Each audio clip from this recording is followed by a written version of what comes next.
Hello, everyone, and welcome to a very special edition of the Ultimate Comics Podcast. My name is Nabeel Gaber, and I'm one of your hosts. And I'm Josh King, the other host. And we usually spend this time talking about Ultimate Marvel, an imprint of Marvel from the early 2000s. But as of this moment, as of this episode, that's not important because this episode we wanted to take some time to review the new Superman movie, directed and written by James Gunn, and we wanted to share our thoughts because we were very excited about talking about this.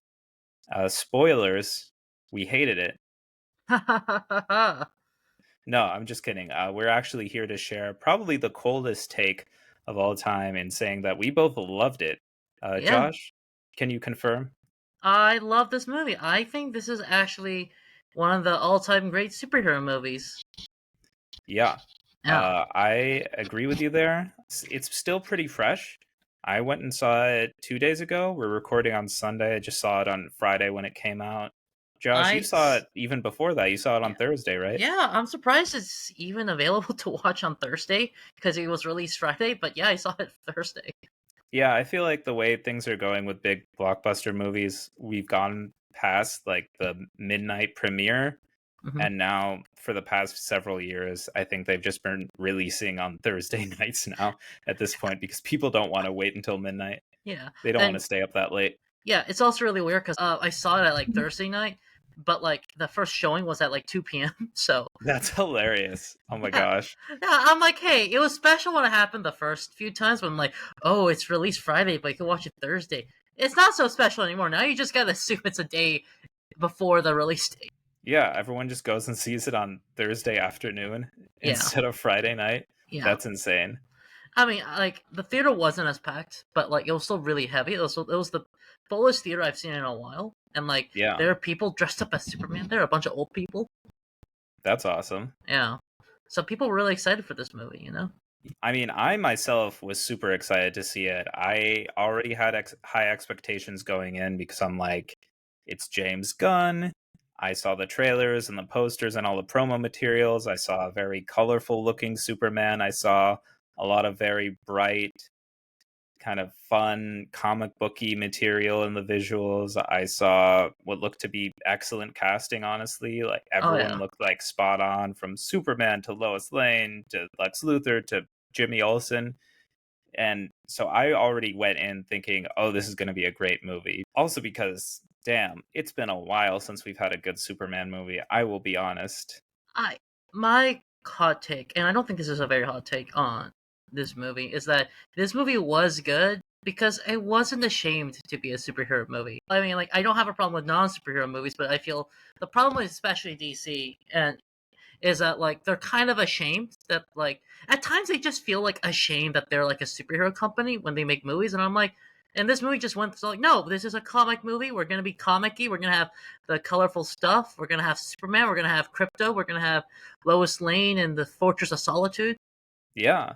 No, I mean, what was cool was this movie felt like it was ripped straight out of the comics. I think it took a lot of inspiration from a lot of Silver Age aspects of the character and things that then bled into All Star Superman, which is famous for having all the wacky Silver Age concepts like the Fortress of Solitude that's keyed to his DNA, and then there's robot helpers there, and yeah, Yeah, like you're saying, Crypto the super dog, and all these fun little things. And you have the bright colorful Superman outfit and yeah, all the cast members of the Daily Planet there, and yeah, the Justice League. Unofficially, I guess they're the Justice Gang in this movie, but you know what I mean. Like yeah. you have all these superhero cameos throughout. Like it feels like a world that is pre-existing and has been lived in, and it is something that just comes right out of the comics at you. So this was very exciting for that, and it blew my expectations out of the water. Like Yeah. it surpassed every expectation I had, which is really saying something. I think the thing is with James Gunn and with the Spider-Man movies with Sam Raimi, you just got directors who knew the source material, respected the source material, and just said, "No, it's some things are stupid, some things are campy. Just embrace it. That's what people like." And there's nothing Yeah, wrong with it. You don't have to like. Not that Zack Snyder's a bad director or anything, though his style is not really my thing. But like the thing with the Man of Steel movies is that like it was very much a like a kind of this horrifying experience of like Superman is this godlike person, he's this alien, he just takes over a town he's not really likable. He's kind of edgy. He snaps a guy's head off the first movie. Like, Yeah, you mean when he kills General Zod? Yeah. yeah, everyone's afraid of it. And I'm like, yeah, I'd be afraid of him too. If I was the White House, I'd go, yeah, Amanda Waller, let's go put a team to kill Superman. He just took over a town. Like, if, no, here it's like this is a guy. He's rescuing your dog. He rescues a squirrel. Honestly, I'm like, you don't have to Yeah. rescue the squirrel, but like, he's the kind of guy that'll like walk your grandma across the street if he meets her grandma.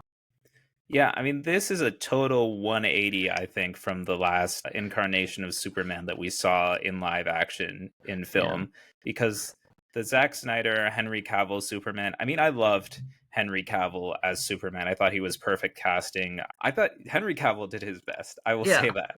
I like no He didn't shade shave at his all. mustache. He didn't shave his I mustache. mean, yeah, but that goes into the reshoots for the original Justice League and Joss Whedon stepping in and all the complications that come with that, which is a whole different story. Oh yeah, But it yeah, involves lawsuits, Me Too, script yeah, strikes. oh my gosh, yeah. So all that to say, I thought Henry Cavill was great, and for everyone who loves the Zack Snyder DC movies like Justice League and Man of Steel and Batman v Superman, more power to you. It wasn't my thing. It wasn't something that I enjoyed about Superman or about the DC universe in general. I did think, yeah, Josh, I thought it was a little, like you were saying, a little too edgy. I thought it was a little too dark, a little too bleak and lifeless. Like there wasn't a lot of color. A lot of it was just big CGI fights for CGI fights sake, Yeah, from what I thought. I'm sure there was a story that Zack Snyder was trying to tell with a lot of those movies. I didn't really enjoy that story personally, but what I love about this Superman is, yeah, the color is back.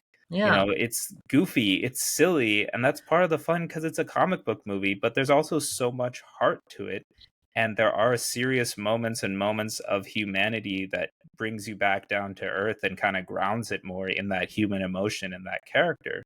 And like you're saying, Superman goes out of his way in these movies to save everyone, yeah, even the squirrels. He yeah. values all life in these movies. I felt like, a huge criticism of Man of Steel too, which was when they had that big fight in Metropolis at the end. There's so much collateral damage, and there's maybe one or two moments where Superman stops to save somebody, but for the most part, it's just these giant CGI fight sequence between It's Superman and Zod. In these yeah. movies, it's very clear that Superman is prioritizing saving lives over the big battle with hmm whoever he's fighting in that moment. It's like the movies after Man of Steel. There's always that horror scene of like Superman just flying around, this town collapses, and I'm like, yeah, it's horrifying. And here he's like rescuing dogs. Well, I also find it weird that like he saved the squirrel. I get the dogs and the people, but I'm like, hey man, in the movie you ate a burger. Like you obviously don't care about life all that much to save the squirrels. The squirrels are like everywhere. You could have just let a few die. That won't like. It's not like people. They don't vote. Yeah, but I mean, squirrels don't provide you with delicious meat, so I feel So if like it's you a can. cow, actually he saves the cows too. Remember at the end, he goes like, That's "I gotta right. He keep saves crypto the away." cows from his dog. Yeah, which is hilarious because I'm like, damn, if my dog has superpowers, a ton of cows would be dead probably. Yeah. Yeah. Uh, Oh my gosh. it's a very political movie. But like it did it in a way that wasn't edgy. Like I feel too many stuff if they're especially if they're not used to being political. When they become political, they get a little too off the rails, and Hmm. I'm thinking kind of Young Justice actually, when they made Lex Luthor into Trump by having him give money to his own hotels. This one, they changed it up a bit. It all fits in the general theme of Superman. Yeah, Yeah, because, and to anyone complaining, I'm sure there will be people going like, "Oh, Superman's gone woke" or stuff like that about the movie being political or something. But the thing is, these are things that have always been true about the character from the yeah, comics and from, like, it's always been political. You look at those original issues of Action Comics, and Superman is a socialist yeah. fighting like during the Great Depression. Like he's fighting for like prisoners' rights, and he's fighting things as basic as like corrupt businessmen, and He, he's fighting like generals. He's fighting for so many social justice causes in those original comics, like he does in these movies. if you consider the radio show as canon, the guys who wrote the Superman radio show used Superman to speak out against the KKK because Hmm. they would literally send one of the writers into KKK meetings. He'd record what happens, and they'll just say it in a Superman meeting and go like, and also Superman is opposed to this. Yeah, like Superman hates the KKK. Yeah, he canonically hates the KKK. He will Also, do everything in his power to fight the KKK. I Yeah. don't know if this is true of Captain America, but there is a if you look in, there is a Nazi statement on American comics where they explicitly call out Superman for being anti-Nazi. So Yeah, yeah, exactly. from way back in the day, which also just shows that probably means Superman's almost 100 or 80 or 90 years old at least. I think now, which is Yeah, insane. almost 90 years old at this point. Yeah, because I feel for most Marvel characters, most of them, not all of them, you can still find original fans. That's not the case with Superman. They're all dead now. Because he Because debuted it's in 1938. I know, and it's like no one's alive from 1938. Okay, there's probably like a few people, but no one's Yeah, old there. enough to remember 1938.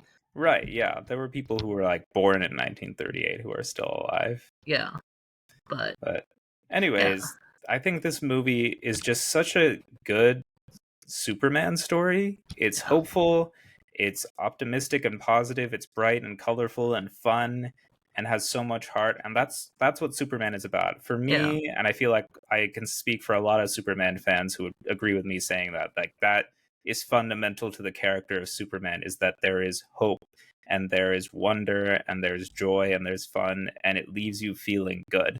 And that's yeah, what I felt about this movie. yeah. No, this was a solid movie overall. The casting was great. The guy who plays Superman, I can't remember his name, was Yeah, really good. David Corn Sweat.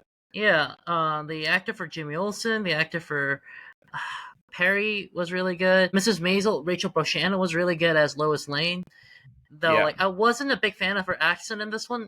It's not her real voice. It's like a weird variation of her voice in Mrs. Maisel, which itself and it comes out a little weird in this one. But she was fine. I think the guy who stole the show though was Nicholas Hoult as Lex Luthor. Yeah, let's get into it. Let's just break it down for Oh, everyone. Major spoilers, if that wasn't already clear. We're going to get into the story and all the characters and everything and what we liked and maybe a yeah, couple flaws here and there. For the most part, I feel like it was rock solid and it was fantastic. But I felt like the story really pulled me in as soon as we had this moment where Lois is interviewing Superman and calling into question a lot of his actions because I think it really speaks to the general idea of the movie and the general conflict. I really bought into it from the beginning when what Superman had done is that he went and stopped a war between a couple of fictional countries. It was Baravia was one of them. and And Jamapur, right?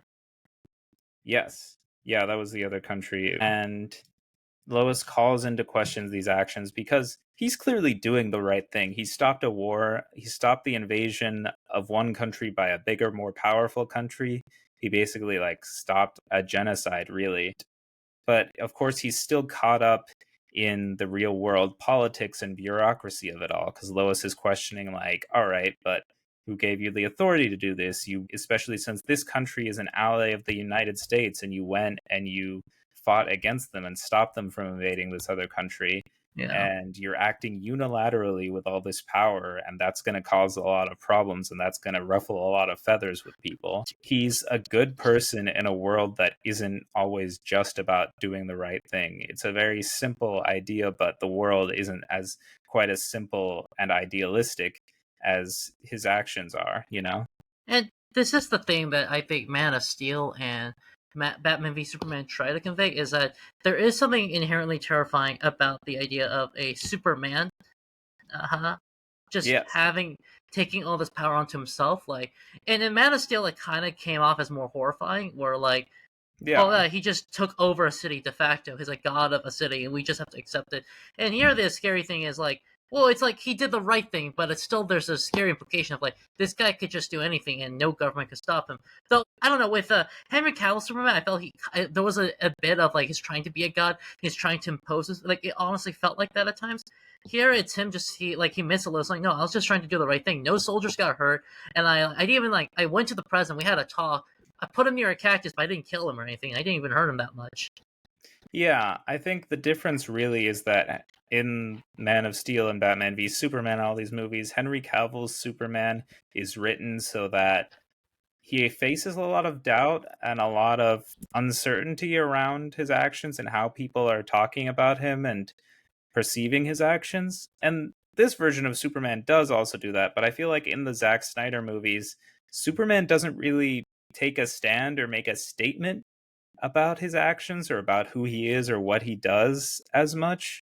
Like, there's a little bit of that, but it's mostly just him kind of like brooding and getting all angsty and unsure about himself without any real answers as to any resolution to that. I feel like in this, even though he's called into question, he does have clear answers, and he's like, he fights for what he believes in and he stands up for what he believes in and he speaks out for that, especially in the interview with Lois. But this movie also, yeah, it gets very political. It's literally about a billionaire, Lex Luthor, sending the media after Superman, who is an alien immigrant.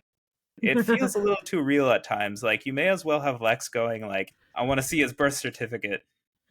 I don't know how purposeful this was because like this was written like a few years ago before so much of the drama that has happened in politics happened. But Lex Luthor gives off vibes of Elon Musk, Mark Zuckerberg, because there's a scene where they find out he's trying to take over half a country, and they go like, "Why would people support this?" And they go, "Oh, his tech bro followers think he's going to make a tech utopia. Also, he owns a bunch of computers that has monkeys riding on them 24/7 to look like trolls." Yeah.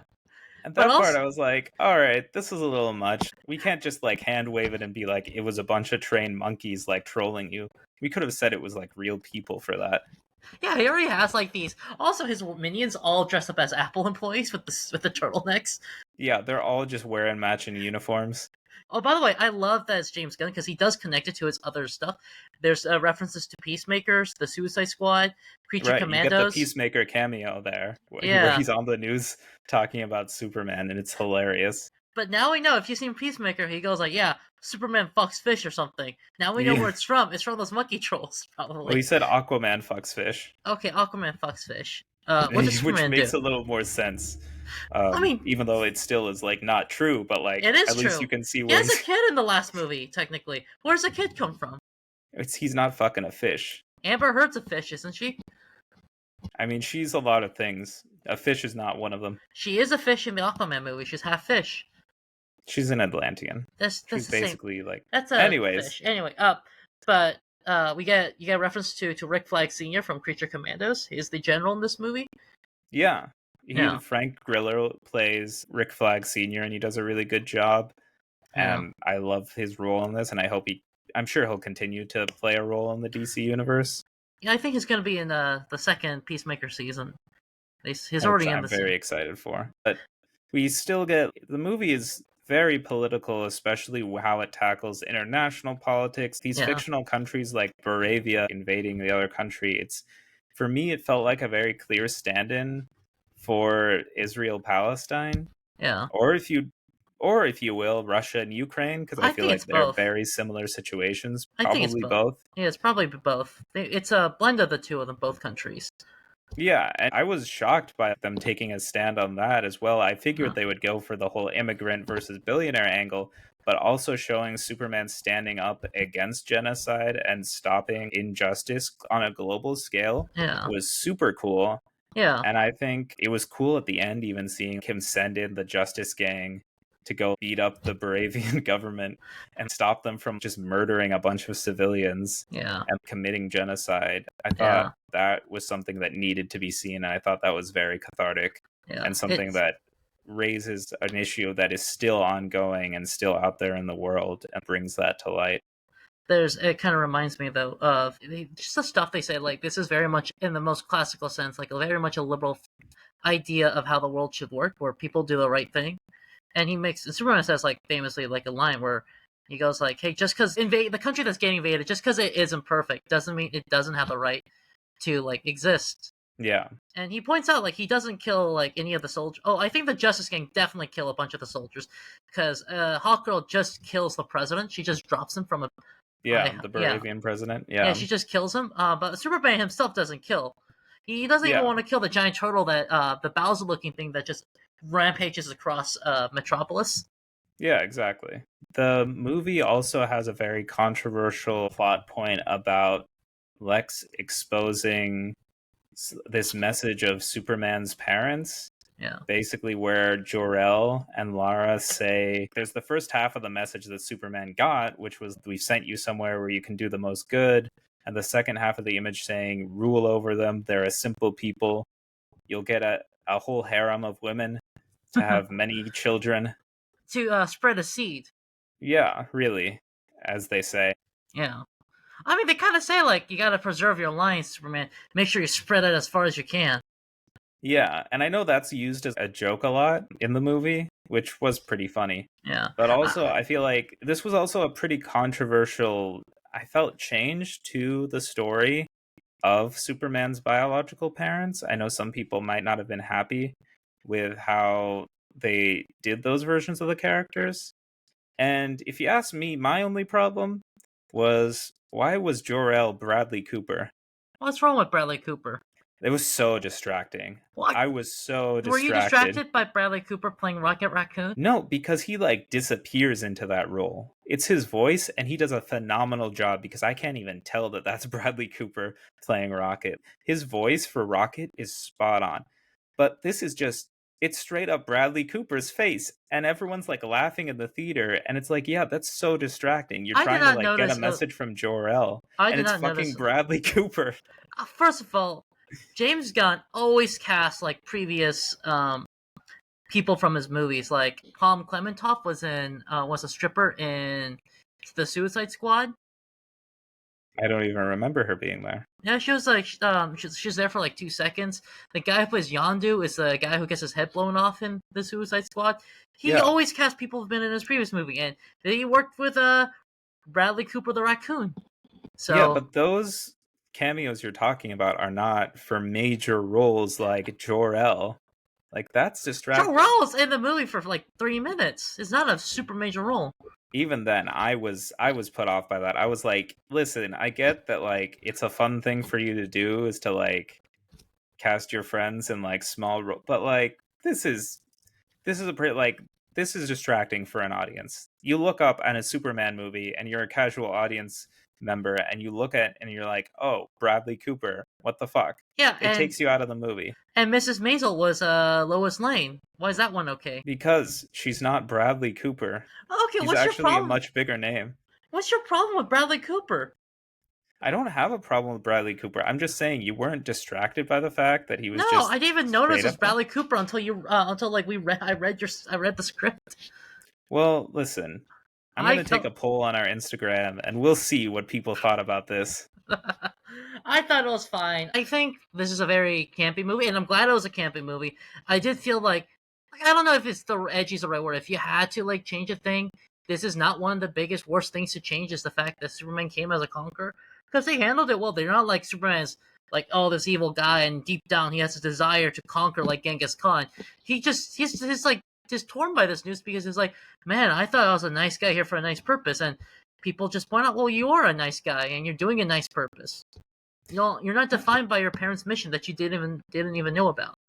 Yeah, and that's the thing. I think it does serve a good purpose in telling us, even though Clark is clearly shaken by this because he mainly just took the first half of the message because that's all he had and Yeah. he used it to be a good person. But that isn't the only thing that makes him a good person, right? He was also raised on Earth by his adoptive parents, and Yeah. he also grew up with strong, like, core values as well that led him to becoming a good person. So Yeah. I think it's a good thematic point for the movie where he's like, all right, even though this was the intention, it also does not define me, and it's my actions and my choices that define me.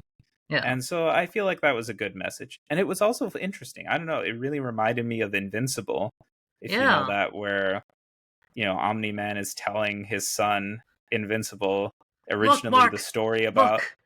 yeah. Well, originally he tells him this story about why he was sent to Earth and his mission to protect people. And then when it's revealed his true purpose, they tell a similar story in parallel, but very different, where it's like, oh, I was actually sent to rule and conquer. So I thought this was an interesting parallel to Invincible, where he, like Mark Grayson, Invincible, chooses, no, we're not going to become conquerors. I'm going to choose to protect the human race and to live alongside humans and to be one of them.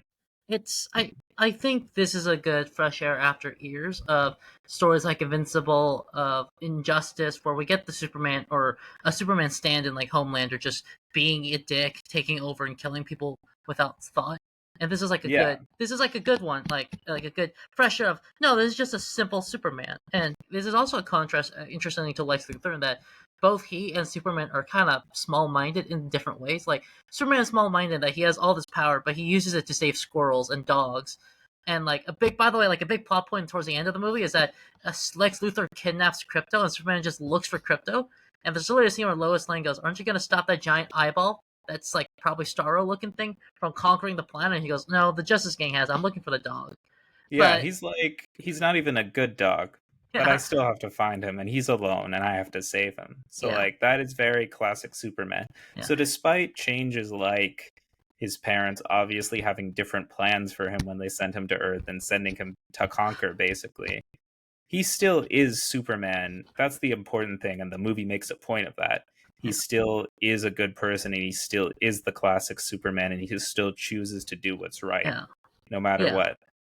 Yeah, and I also think that's a it's a contrast to Lex Luthor, who's also small. Like he has all this money, he starts a war, but he actually admits, "I didn't fight you to start this war. I started this war just for an excuse to kill you." And it's like that's classic Lex Luthor. Is like where he just does something and saying, and the whole thing is not some complicated plot to get to Plan B. It's just a plot to kill Superman. He does a yeah, Yeah, and I think that is very true to Lex Luthor, and that yeah, he is very petty and very conniving, and he will do so much and go. He will stop at no length to destroy Superman and everything he stands for, and to like kill him.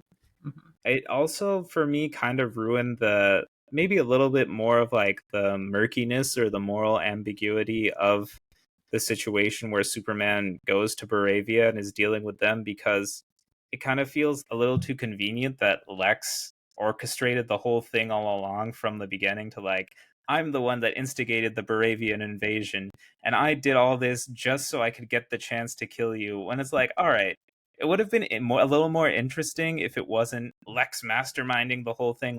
What if we showed a situation where Superman, for example, is in a position where he sees a genocide going on and he's like, I need to stop this or people are going to die, and then he gets in political trouble. yeah. And what if they did that in a way where it wasn't just a supervillain masterminding the whole thing? What if it was a little bit more real world in that Yeah. way? And he Because had to deal with the real world. Because after that, like at the end of the movie, when you stop Lex and you send him to prison and take down the Baravian government, then like everything's tied up a little too neatly. yeah, that's actually something I'm wondering. So, by the way, Lex Luthor sent to Bel Rev, and I'm like, isn't that the supervillain prison? Isn't it like a little irresponsible sending Lex Luthor to Bel Rev? He's not an innocent guy, but he's a regular dude, and you send him to a prison with supervillains. That guy's gonna get killed. But Luthor is crafty and smart enough where I feel like he would survive Yeah, like, somehow. yeah, I'm just saying, like, shouldn't we send him to like white collar prison? Realistically, he's not a supervillain. Yeah, but it's kind of like Batman, you Yeah, know? Batman doesn't have any powers, but he still is a member of the Justice League yeah, and like stands toe to toe with people with powers. It's similar. It's like, well, Lex Luthor doesn't have powers, but he still probably belongs in like a supermax prisons for super criminals. yeah, but it's just, I just think it's overkill, you know. Lex Luthor's plan in this entire movie is overkill. So I Oh think let the yeah, punishment fit the crime, if yeah, you ask me. that's what I love about this Lex Luthor. Like, he just is not redeemable. Like, Lex Luthor in the comics has some redeeming qualities. Lex Luthor, the TV show, has redeeming qualities, like some. This guy is just petty. He's just small minded. He's like, I started this war just to kill Superman. Also, I torture dogs and I'm like this evil tech bro at the same time. I'm a dick to my employees. I lock up my girlfriends in another dimension. This guy's a dick. He's It not does redeemable. remind me of that line in Justice League Unlimited when there's that whole plot line about him running for president and everything. And he was like, I never actually intended to win and become president. I spent this many like $1 million on a presidential campaign just to tick Superman off. I Like, think, yeah, that's how petty he is. by the way, the money he spent in the show is now has now been dwarfed by real people since the show was Yeah. released.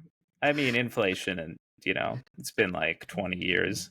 True, but no, this Lex Luthor is like he is not a likable person, but the acting on it, Nicholas was spectacular, and also they got Bizarro. They kind of gave him like a Marvel makeover for this movie. We got Bizarro in this movie. That's true. I didn't even think about it that way because I think the ending of this movie, it does kind of go off the rails, I feel like. Not in a way that takes me out of it, but just in a way where, like, all right, now we have a dimensional rift from, like, the pocket dimension, which for me felt like the Bizarro world in All Star Superman that he goes into, like, this underworld.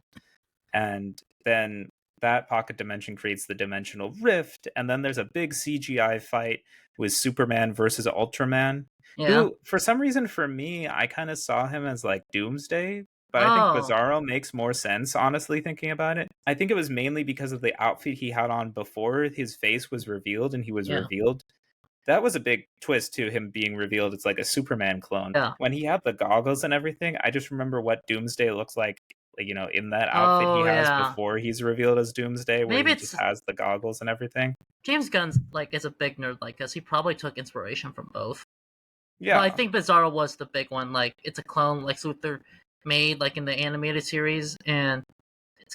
But also, I really like how when Bizarro fights by taking commands directly from Lex Luthor, who has like these console commands like a video game, and it reminds me of.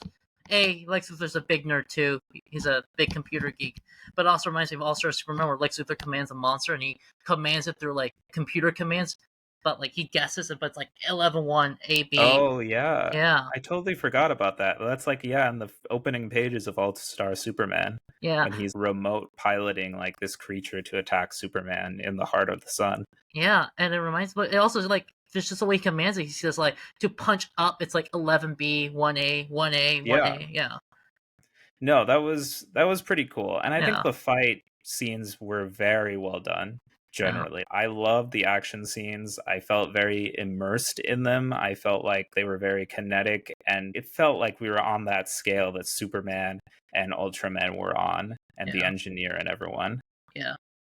I think it does get pretty fan servicey near the end after he beats Ultraman, which, by the way, very creative takedown using your misbehaving dog to take down the cameras that are giving the feed for Luthor and everything, Yeah. and then beat up Ultraman. But I think it gets fan servicey when the Raptors show up, and then there's Oh, this giant CGI spectacle of Superman just beating the shit out of these guys at super speed and heat visioning them and beating them up and spinning around, and you get the slow mo zoom in on the S on his chest. And I'm oh, like, that was fun. That's the it point was of fun. Superman. That was the It point of was at a Superman. certain point, I was like, okay, now you're really just throwing in a little extra something something for the fans. That's Not that I that's didn't enjoy it, but I was like, okay, this is pandering to us a little. come on. It's Superman. Like this is his thing: is flying around with the speed of sound and shooting lasers, and he doesn't kill anyone. If you notice, all the Raptors are on the ground are moaning and like still breathing because Yeah. Superman's a nice guy. But it was cool. I thought it was really well done, and I thought, especially with the giant action spectacles at the end in Baravia with the Justice Gang taking them down, and with Superman and Mr. Terrific stopping this dimensional rift and fighting Yeah, off Luthor and his cronies. I think it seems like there's going to be some continued concern in the DC cinematic universe about metahumans taking unilateral action and how yeah. powerless normal people feel by comparison. So Lex Luthor has a point, is what you're saying. Maybe. Well, there's the scene at the end with Rick Flag Sr., where one of the politicians is like, look at what the metahumans are doing. Yeah, And he's kind of sitting there thinking a little bit. So who knows if that will be anything, but yeah, it is interesting. yeah. I really like the portals. Like, it was like a weird thing in the movie where that's how they get to different places. But like, it does the idea of like the portals have like a middle ground into this other universe to get to the other side, Yeah. which is really cool. And then I really love how like it's like, oh, this is the stuff Lex Luthor's good at. He's a genius, but this is really really irresponsible because you could just destroy the universe with this. Yeah. Yeah, it's also interesting because his whole thing, like, and he does have a small point, where like Superman does have this amount of power that, like, for any one human that's not Superman would be irresponsible. But I'm like, yeah, but like Luthor, you could just destroy the world if you throw a hissy fit, and you do. Yeah. You throw a hissy fit and you destroy a city with a black hole. Yeah, exactly. Yeah, getting into the last bits about just the story generally, I thought the ending with I was not expecting a Supergirl cameo, Oh yeah, no, I wasn't expecting it. and I was pleasantly surprised, and I was so excited because now I'm even more excited for the Supergirl Woman of Tomorrow movie. Yeah, I'm like so ready now because it looked straight out of. I know we talked about this, Josh, and I know you haven't read this, but I need to read it though. yeah, Supergirl Woman of Tomorrow, the 8 issue miniseries. That's phenomenal. I love it. And that's what they're basing the movie off of. And this version of Supergirl is clearly just ripped straight out of that comic. She's even wearing the same jacket she does, and Crypto is her dog. And they're talking about how she goes to planets in galaxies where there's a red sun so she can get drunk and party and stuff. And that's exactly from the Supergirl Woman of Tomorrow comic. Yeah, So I'm so excited to see that version of the character brought to the screen because she's such a complex, interesting character and a lot of fun, and the story is so good. So that got me so hyped. I will say this. I'm guessing it's from this, but Supergirl has been wearing a lot of leather jackets recently, and every media that's not Supergirl, the TV show, she's always been seen as Hmm. this punk rock partier. Is I guess that's all from Woman of Tomorrow. Yeah, I think that comic is just so good that now I think that is going to stick with the character for a while and like Yeah, how people perceive her and what they think of her. Again, I haven't read too many Supergirl comics really outside of Woman of Tomorrow. But that was just such a well told story and so well done, and the characterization was so good that I was like, yeah, they definitely should make a movie out of this. I do know for Supergirl, the old comics are a little campy because sometimes they don't know what to do with the character. They make her this like this maid of honor at times. They make her like this sexualized character at times. But like my favorite was not my favorite because it's actually kind of weird. It's like she rides a magical horse and the horse has a crush on her or something.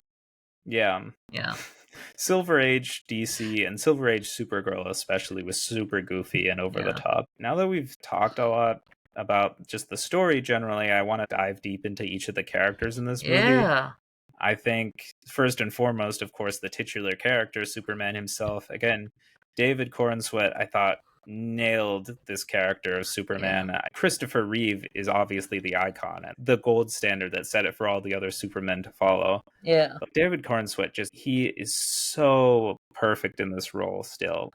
Two things can be true. What I love about this version of the character is they go out of their way to make Superman so human. At heart, he's just this lovable dork who is just a good guy trying to do the right thing, but he's also like, oh, I like punk rock and stuff too, even though he really doesn't know what that is. He listens to the popular music. Yeah, he listens to pop music, and Lois is like, you're a dork. That's not punk rock. I'm punk rock. He kind of reminds me of the stereotype of like a Midwestern kid going to LA or New York City for the first time, and they're just too nice, and everyone's just put off by it. And they make a Yeah. joke. They make a joke about it all the time. I'm like, what is up with this Midwest wank recently? Like, why every single time there's a movie about a city, we gotta go, oh, there's that Midwestern boy or girl. Look how innocent they are and pure they are, and oh, they Yeah. teach everyone about America and freedom and home. And I'm like, I'm tired of this. The Midwest is okay, but it's like it's not especially nice. Just saying. I don't know. Some things are a stereotype for a reason, Josh. Whoa, I mean, have you seen Ted Lasso? is he from the Midwest? Isn't he from the South? No, Ted Lasso's from Kansas. Oh, okay. And that's also that same stereotype of, although it's an even bigger one because it's the warm hearted, like fun loving American coming to the UK, where in London they're a little bit more cynical and jaded in their humor and a little more contained and Yeah. less open and loud about everything. But that is a stereotype generally, and I think it is for a reason because like you meet people from the Midwest or from the country, I guess you would say, or something like that, and they're definitely warmer and more just open I do and not know if this is true. I've been to the Midwest, man. well, I don't know. I shout out to my friend Sam, who's from Oklahoma City. That's still a city. I mean, yeah, but it's not like Boston where we are now. She's very friendly and personable and bubbly and bright. It put me off for sure because I'm like, who the fuck are But you? you know which other states are known for being nice and bubbly? California and New York. Upstate New York, not New York City. California, I feel like especially if you look at LA, people are known for, I guess, the stereotype, and it's not a good stereotype, is people are very superficial I and just shallow Listeners, generally. he's saying this to mock me because I spent my whole life, other than college and a little bit of post college, in and around LA. I'm not saying that that's true to you. And hey, anyone listening from LA, it's a big city, so there's plenty of people who probably don't fit the stereotype. Look, But LA I'm just repeating what I've heard. LA is not superficial unless you go to the places that are superficial, and those aren't even within city limits. Just saying. Anyways, back to the story. What I love about this Superman is that he is very pure of heart and he's Yeah, always just trying to do the right thing and just following his core values and following his heart, which is what Superman is really about. yeah, And I think what's cool is that they make it difficult for him because he's living in a world that doesn't always follow those same values as him, and it's a little bit more complex and it's a little bit more cynical, and people are a little bit more skeptical of that kind of goodness inherently, especially with the whole thing about them learning, oh, well, not only is he an alien, but his parents sent him here to conquer us and everything. yeah, And a lot of people then begin to doubt him. And I think he gets a crisis of conscience in this movie too, where he kind of starts to doubt himself at times because, of course, then he hears his parents' message and he has this whole existential crisis, really, of like, oh my gosh, this is what my parents sent me here to do.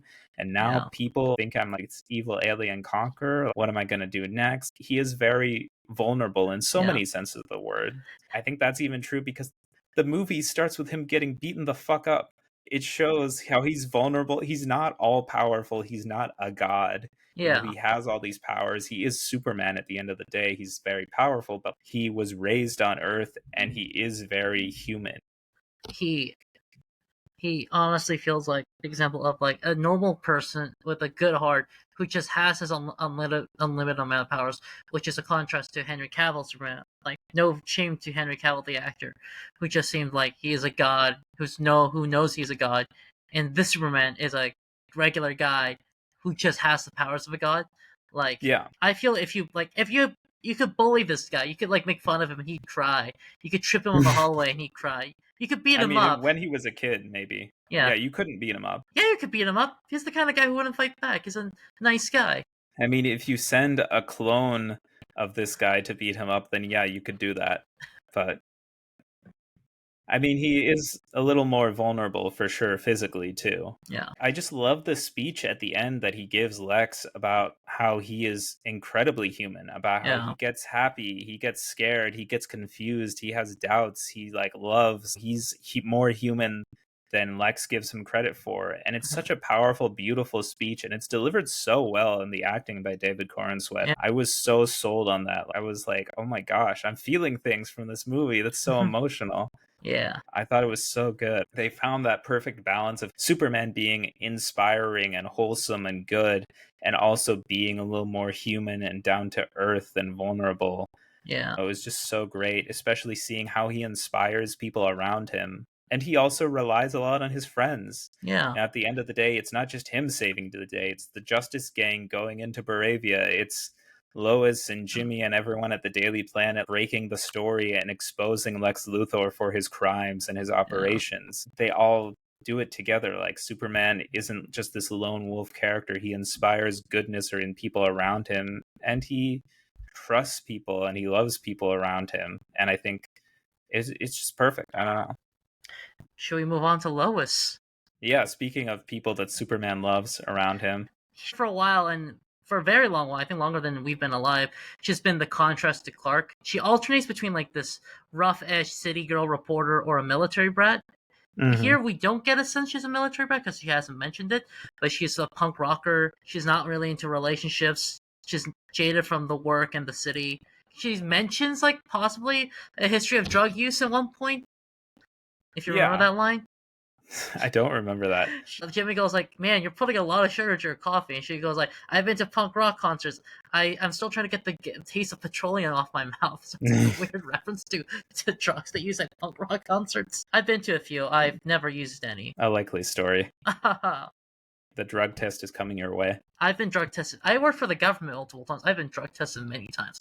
Oh, Just well, you're yeah, in the clear then. Rachel Brosnahan was perfect casting for isn't it Lois Bro Lane. Shannon? No, it's Brosnahan. Oh, well, she has a long and complicated name. It's not that complicated. Okay, whatever. I thought she looks the part, first of all, No, but she does. Yeah, she's also, her performance was on point. The writing for her character was great. They made her all the things that Lois is, which is like she's funny, she's smart, she's super skeptical about everything, being an investigative journalist. and from the city apparently. Yeah. Yeah, she's the big city girl, and Clark is the country boy coming like to the big city, and he's like a little bit more naive. Like I love that conversation they have where she's like, "I question everything and everyone, and you just look at everyone and just assume that they're beautiful and Mhm. like see the," and she loves that about him, Yeah, that he gives everyone the benefit of the doubt and he like sees the good in everyone. But she, by contrast, is someone like who is trained to be a little bit more skeptical and a little more cautious around people. Lois and Clark's relationship was really well done in this yeah. movie because I think there's obviously a lot of love and trust there. Mm-hmm. And they're also, I think, at the right point in their relationship in this movie where they're just a few months in, so they're not officially a couple yet. They're seeing where things are going, but she also does know that Clark is Superman, which is refreshing because, you know, in a lot of the movies before, like in the Christopher Reeve movies and things like that, she doesn't really know who he is. And a lot Yeah. of versions in media, she doesn't know his secret. So it's good that they have at least that openness and that honesty with one another. It makes them feel a lot closer together. They feel more like equals and like partners in this relationship. I think it's because we're tired of the origin story. We're tired of Lois Lane not knowing at this point. Like, we just want to get on with the story to a certain degree. Yeah, Yeah. and I think that's the thing with this whole movie is that they just gloss over the origin because they're like, we've seen it a million times already. What's the We've- what's the name of that Superman TV show they made that apparently was really? I've never seen it. That was really good a few years ago. Not the Lois and the Clark, but was it the animated series? no, not the anime, the live action one. It's Oh, like a spin off of the Supergirl. CW one. Yeah, the Yeah, spin off Supergirl. I think that one was just called Superman and Lois. Oh, Superman and Lois. I love the look they gave Lois in this one. It's like very much similar to the look they gave Lois in that show, and it kind of seemed like Mhm. that show was like them in the future where the relationship's more established. This is them in the beginning. Yeah, no, exactly. In Superman and Lois, they at that point have been married for years and have two kids. Yeah, So they're much further along and more established in their relationship and their respective careers. yeah. This one is different because it's a little earlier on, but not so early on that we're seeing the origin all over again. It's 3 months in officially. Yeah. And Yeah, so there's trust there and there's love there, but they also have some tension there because Clark is still kind of doubting himself now with the way things are going out in the world. yeah, And Lois is also just generally not, they write her in that she doesn't feel like she's good at relationships. And I think with the way things go, there's a lot of push and pull there. But at the end of the day, what I like about their relationship, especially from that interview scene, is that Lois is able to give Clark some hard truths yeah, about the world and about what the implications of his actions and how people are going to see that and keep him honest in that way and be like, hey, I understand your point and I agree with you, but this is how it looks to the world and yeah, this is how people are going to see things. And these are the challenges you're going to face in the media and with the politicians and with pretty much everything. So she doesn't hold back. She doesn't pull her punches with yeah, him because they're in love. She is very real with him. yeah.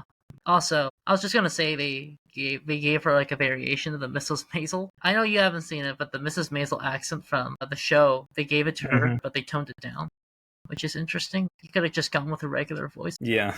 Yeah, Well, what is her regular accent? it's a very non-geographic American accent. Yeah. Here they Okay. gave her like a very New York-esque Mrs. Maisel, but modernized Mm, accent that like. I don't know, just I didn't expect and took me out of it. It's honestly sounded like in one of those when British actors try to do American accents, but they haven't fully gotten it down. It honestly yeah, sounded like that a bit for some reason to me. I see what you Yeah, mean. yeah. Well, I thought I didn't know. Maybe if I rewatch it, and I will rewatch it when I rewatch it, Are you gonna I spend might money to notice it. rewatch it? I might. Who knows? Okay, It was very good, so I'd it be was very very excited good. to rewatch it. Uh, What I like about Lois too is that she's not just the romantic lead. She plays an active role in the story. yeah. I think she is an investigative reporter first and an equal to Clark in that sense. And she also takes so much initiative in this movie. Oh yeah, She goes to the Justice Gang when Clark is arrested and goes missing. And she goes to Mr. Terrific and Guy Gardner and to the Hawk Girl, and yeah. she's like, "Hey, are you guys not going to do anything? Hmm. I thought you guys were friends with him. You know his secret identity and Yeah, everything. you're Let's super go get him." friends. Yeah, exactly. I'll say this: if you cut out a lot of the Superman stuff and just shoot this movie from Lois Lane's perspective, you could tell she has an active role in this because, like, her scenes were very much like a journalist movie. Like, it felt like Spotlight on it. Like, I know that's a grim take, but honestly felt like, from her perspective, it felt very much like Spotlight more than a superhero movie. Until the very end when they go flying around the spaceship, around Mr. Terrific's spaceship, which she never returns. Yeah, Yeah, that's a little too far fetched for a movie like Spotlight, I would yeah. say. But like, it very much was a journalism movie. It was about her following the leads, working with Jimmy and Perry. Yeah, totally. Lois and Jimmy do a lot of the heavy lifting when it comes to uncovering Lex Luthor's plot Yeah. and exposing him and revealing the truth to the people. Oh yeah. And speaking of Lex, I mean, Oh come my on. gosh, Nicholas Hoult as Lex was perfect. I think, again, like we were saying, he's just so petty, but also just so scheming and conniving and smart. And he's just such a big threat in this movie Yeah. because he is just bordering on unhinged for a good chunk of it until he finally just becomes straight up unhinged. It's and the worst thing is it's like he's what happens if you give Unhinged $1 billion. Actually, we know what happens if you give Unhinged $1 billion. That's our Yeah, we've last seen 10. it. Yeah, He's he's such a that. real character. But like he's just so petty, and he creates these grand, crazy plans, and you go like, "Oh, he's trying to take over half the country," and he just goes, "No, I'm trying to take over half the country just so I have an excuse to kill you." And I'm like, "You are so petty and small. If you do this Yeah, part of his plot it was revealed for him to like take over a chunk of Baravia or like create his own Luthor land or whatever. just so he could kill Superman, like that's Yeah, it was all really orchestrated, including a genocide on like a whole different country. That was all orchestrated just so he can kill Superman. And Nicholas Holt, he just plays it so well because you can tell this guy is just gonna snap at any moment. And he is so obsessed with Superman, and he's just so petty and vindictive. I love like the scene where like Ultraman's helmet falls off and Superman sees it's a clone of him and he goes like, "You're like crazy," and he looks at Lex Luthor and is like, "You did all this? You are Yeah, insane." like that's crazy. He cloned Superman just so he could kill Superman. It's also funny because there's also like the scene where like no one believes he has a pocket dimension. Everyone says he does, and like the other like Mr. Trevor looks like, "Hot damn, this guy did create a hot pocket dimension. That's super Yeah, dangerous."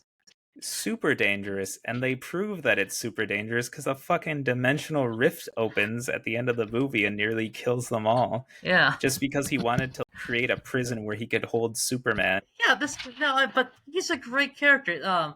Nicholas Hoult, I think, has been the best live action Lex Luthor so far, like Yeah, comparatively. I mean, I'm still partial to Michael Rosenbaum from Smallville, I'll be Oh, honest. for some reason, I thought you were gonna say Kevin Spacey from the last Superman Oh movie. no, no, no, no, no, no, no, no way. Yeah, No, definitely not. yeah, I know Michael Rosenbaum. I feel like, and I think Smallville has just such a place in my consciousness. I know it's not like a perfect show by any means, Hmm. but like especially the casting, like and the performances, like Michael Rosenbaum as Lex Luthor in that series is like chef's kiss, like perfection. yeah, I love like Nicholas Holt though. yeah. I love So, him. I loved him in The Great. I loved him in X Men.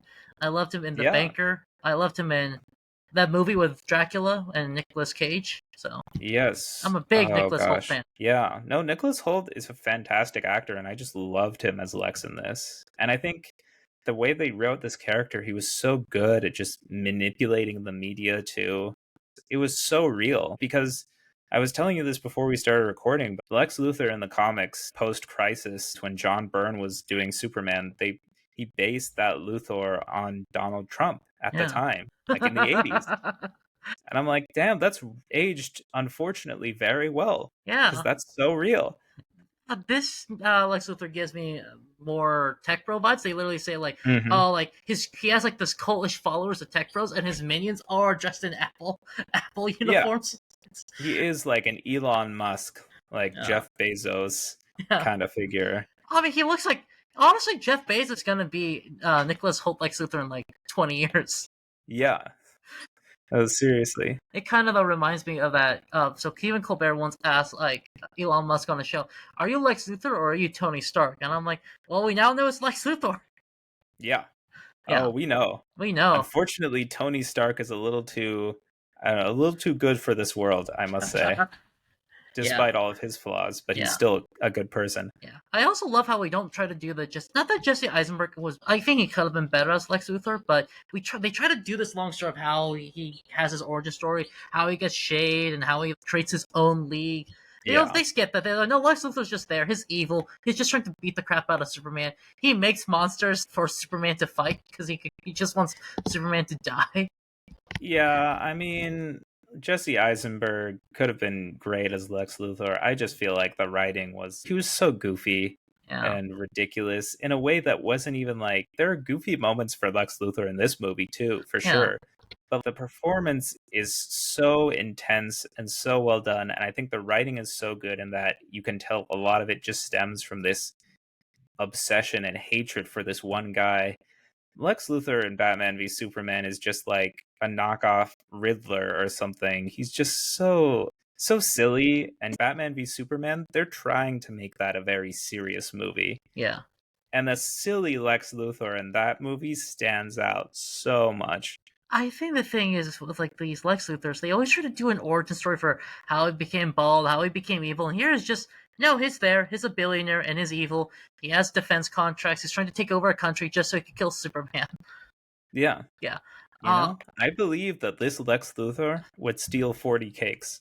I bet he'll steal 40 cakes just to piss off Superman. Yeah, that's as many as 4 10s. And that's terrible.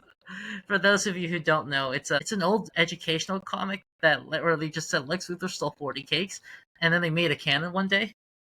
Yeah, they did make it canon in the Superman Secret Origin comic, the Jeff Johns, Gary Frank. Well, Lex Luthor as a kid just steals 40 cakes. That's as many And as he got four in trouble. tens. That's terrible. I know. But I also Uh, love that scene where he's so intense and he is piloting Ultraman to beat the crap out of Superman. And yeah. he's so mad and he's screaming and he's vengeful and he's yelling about brains over brawn. And I think that is the age old struggle of Superman versus Lex Luthor. It is Mhm. brains versus brawn.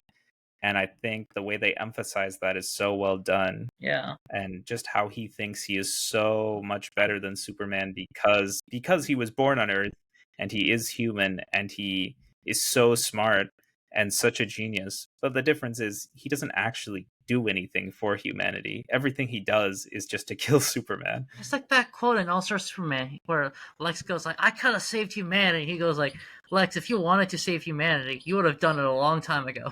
Yeah, like you could have saved the world years ago if you wanted to. And that's so true about this version of the character too. He built teleportation.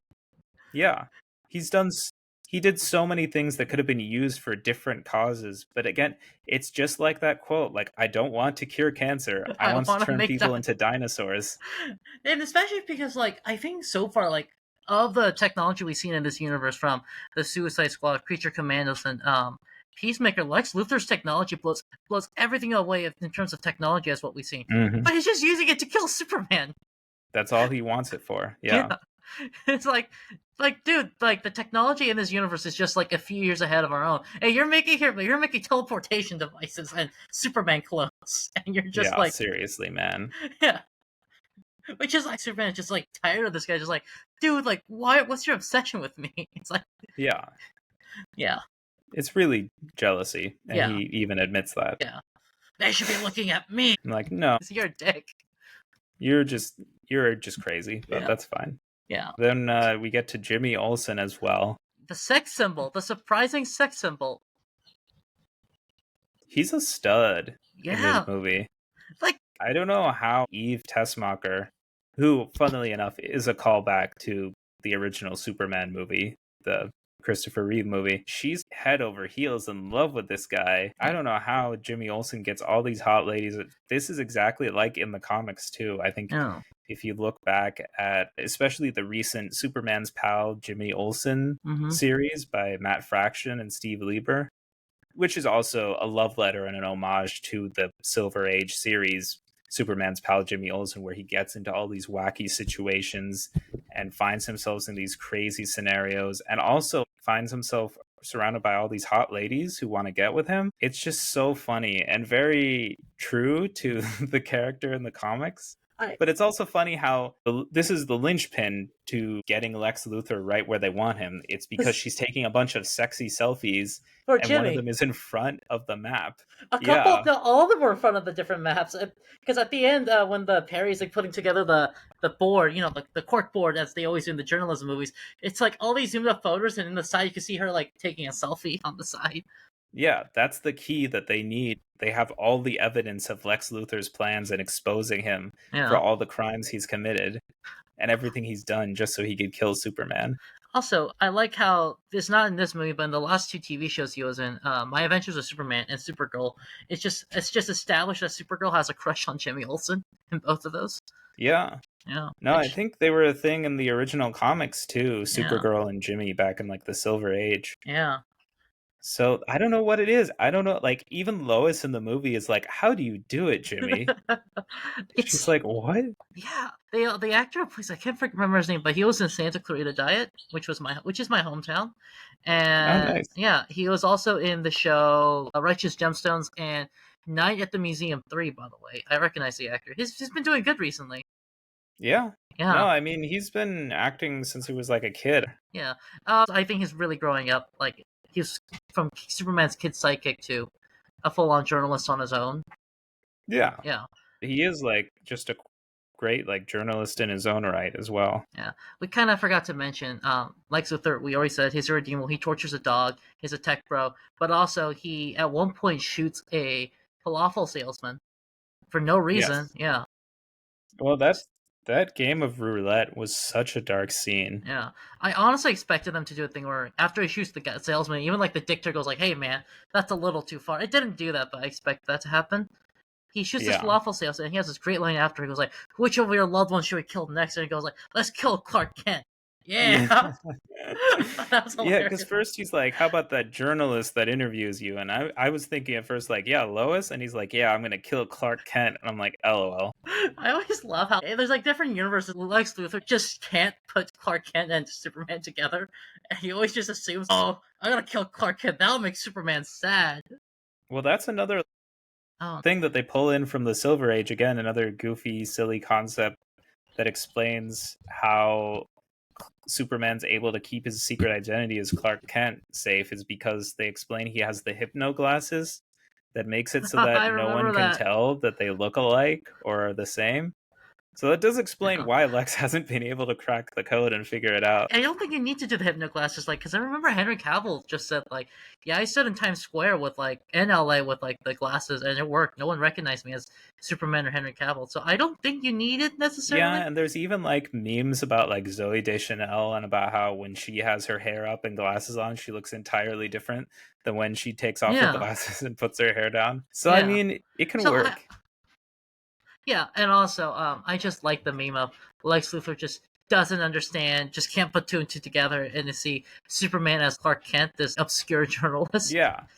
Like I I think really he's love. there's even a version in the like it's in the John Byrne run when Lex puts the question into the supercomputer about who is Superman and it answers Clark Kent and he's like, no way.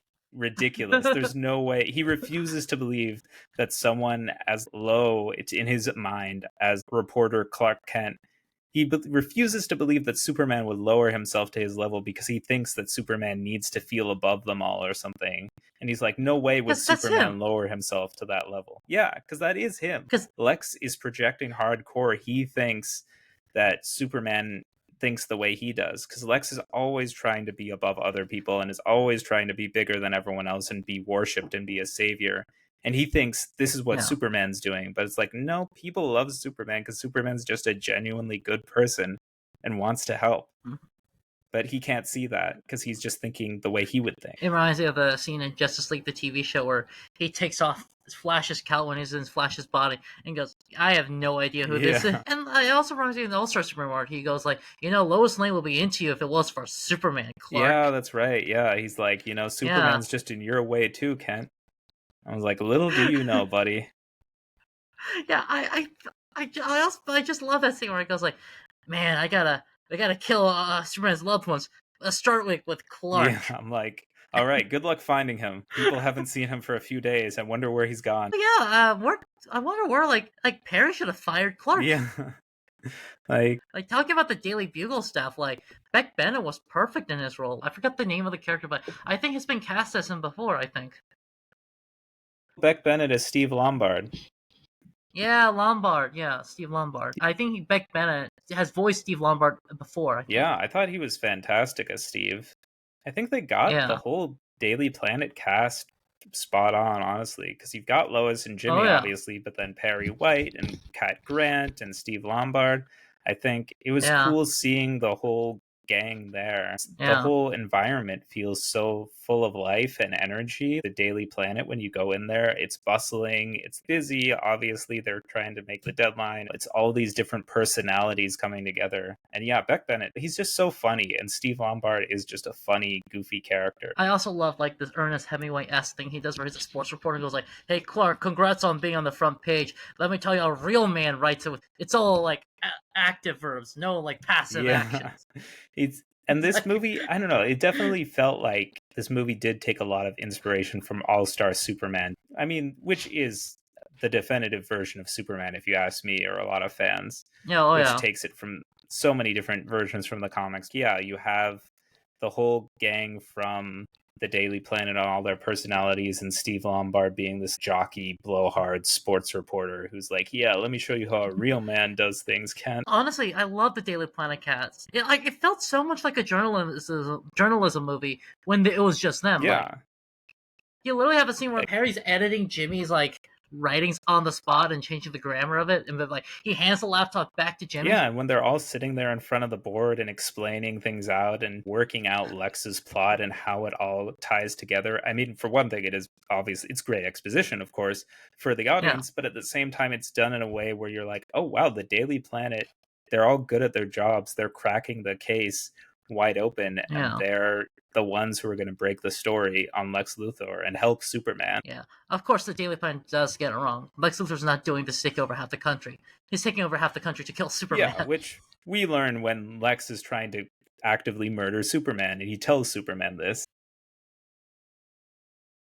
But speaking of taking inspiration from All Star Superman, I look no further than the Fortress of Solitude in this movie. I mean, Oh my it feels goodness. straight out of the Silver Age with all the helper robots and just all the gadgets and trophies and sciencey things all around, pieces of equipment that are there to help. The projections of Laura and Zora, the helper robots, like you said, them they put Superman together and put him so he faces the sun in the correct angle so he Yeah, heals. exactly.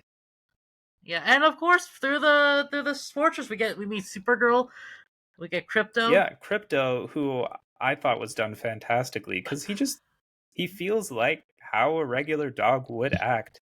With unlimited powers. Yeah, I'm not a dog owner. I am a pet owner. I have a cat at home, Chachki, and I feel like this is kind of how Chachki would be as with superpowers. You'd know what it's like. You can tell that James Gunn is an animal person and he's grown up around animals. He said in interviews too, he was born the oldest child, but he's always had a dog when he was young, and he knows animals and he gets them. And this is exactly how an unruly pet would behave with superpowers. And it's a lot of fun. It's funny you said that right when my dog Boring came in, like blasting her toy. Yeah. Speaking of unruly behavior, yeah, from a pet. Crypto also played a bigger role. Like, I don't think this is the first time we've seen live action Crypto, and only the second time we saw Crypto in a movie. If you count Super Pets as a That's DC right, movie, I thought like Crypto was such a campy thing. It's like there's no way you could put it in a movie. And for the trailers, it was like the first thing we saw was like this Superman has Crypto. Right in the opening of the movie, that's like one of the first things we see is Superman whistling for Crypto to come and take him to the fortress. I know. This movie just embraces the fun of Superman. That's like Superman's goofy and campy, and it embraces it. And Thank God for it. Yeah, and also you can tell there's so much love for this dog, even though he's frustrated and fed up with him so much of the time. Like we said earlier, he's like, listen, he's not a good dog, but as soon as Lex takes him, he's like busting down doors and he's like, where's Mhm. the dog? What did you do with him? That's how Yeah. you get Superman to snap, is like kidnap his dog and start like torturing him. Which is reminiscent of many dog owners. Of course, it's revealed that he's doing this because he's watching over crypto for Clara as Yeah, well. of course. It's revealed that it's Supergirl. Supergirl's dog the whole time, but still, Yeah. Clark has a lot of love for this dog. And it's Hmm. yeah, it's really cool how much of an active role Crypto plays in this. Like as soon as he's released, like he's one of the fighters on the battlefield. He's helping Superman out. He's like the key to defeating Ultraman. Like he's like, Crypto, get the toy. Going on to other characters in the movie, I loved the Justice Gang, as they referred to it in this Yeah. movie. First of all, I thought it was Hmm. funny how you can tell they're a work in progress. This is not the Justice League. This is a preliminary thing that we're not sure what they're going to be just yet. But it's also very cool how they're included to show, hey, look, this is a whole universe of heroes, and Superman's been around for a few years, so why wouldn't there be a bunch of other heroes around at this point? And why aren't there metahumans in this world yet? Superman's not the first work in this world. Peacemaker, the Suicide Squad, Creature Commandos have already taken Yeah. place. So of course there So would we know be. Batman's already. We know Batman's in it because he's in Creature. Spoilers for Creature Commandos. Yeah, so like of course they'd be around. And it was cool because Yeah. this is just like out of a comic, when there are major storylines in the comics when other heroes play a big role and cross over into other titles, and it's not really a big deal because you can play with all those different characters and have them cameo and make small appearances here and there. So it felt very Yeah. natural and it didn't feel forced at all. And it didn't feel like we had to know who these guys were right off the bat, because this is their first appearance Yeah. and they easily explain who they are and you can tell who they are. I think Yeah. it's a good way to trust the audience and being like, hey, you've obviously seen dozens of superhero movies at this point, and even if you hadn't, you probably just understand, oh yeah, there's other heroes in the world. Okay, that's great. Moving Yeah. on. We got Green Lantern. Nathan Fillion was great. We got Isabella Merced as Hawkgirl and Eddie Gathegi as Mr. Terrific. I thought they were all great, but I loved Mr. Yeah, Terrific. Mr. He's Terrific like, was oh, the goddamn, standout. Mr. Terrific. Yeah, Yeah. when he's like, I'm goddamn Mr. Terrific. Because his thing is being smart, and I think this is the first time you saw Mr. Terrific good on film. The other one being an Arrow, but I don't know. Yeah, Take Arrow for I what you was a will. little lukewarm on Mr. Terrific and Arrow. But this one's awesome. Like, he has the balls or the Yeah, the spheres. T He has the spheres. spaceship. And I love how he like breaks into like Lex Luthor's camp and everyone goes like, ignore him, he's just the smart one. I love that scene, that musical scene of him taking down all these goons at Lex Luthor's base. It was He so also beats up cool. the scientists too, which is a little mean. But hey, he's a scientist, so he's on even playing field. That's how it I'm pretty sure works. it is. So like the football players at Trinity who are engineering majors could beat up the other engineering majors. Yeah, fair play, as they say. It's written on Mr. Terrific's arm. Fair play. Oh, I didn't miss that. It was such a good scene in the movie of him Yeah. taking down all these goons to music, because it was just like in Guardians 2. I thought like James Gunn has such a Oh way of yeah. like setting these dynamic action scenes to music, like Yondu and Rocket Hmm. in Guardians of the Galaxy Yeah. 2, where they're just like killing all these guys. It's the same, it had that same vibe to it. And it was so cool Hmm. how, again, Superman is not the only one saving the day. You've got the Daily Planet, and Yeah. you also have Mr. Terrific stopping this interdimensional rift. It's so cool Yeah. how he plays such a crucial role. He's kind of a lesser known character. Putting him in the spotlight and making him known to general audiences is awesome. Yeah. I love how every time we get a new Green Lantern, we got Gardner Green Lantern. We got with the white jacket. We got the constructs. Yeah. He's a dick. And he mentions that like, oh, I'm not just some random guy. He goes like, I have taken an oath with the Guardians of the Galaxy. But I also love how none of the other members know what that oath Yeah, is. so he could just He use it for uses anything. Yeah. Is the oath just like the Green Lantern oath, or is it like another I oath? think it's just the Green Lantern Oath, which says nothing about anything else that he's saying. Yeah. It's like, hey, it's like you say that every time you don't want to clean the toilet. Yeah. I'm like, there's no oath that the Green Lanterns take where they're like, in brightest day, in blackest night, no toilet bowl will escape my sight. And his thing is like, oh, I can't intervene in a war, no politics. That one might be real because I think Sinestro canonically gets in trouble for taking over a That's planet. true. That might be actually pretty real. That might be forbidden Yeah, by the yeah, Guardians. yeah. Though I'm also like, hey, so what do you do if you can't intervene in wars? So like, what does a Green Lantern do then? But I don't know, police the sector from any intergalactic criminals. I feel like war crimes is a crime. But Yeah, then it gets a little murky.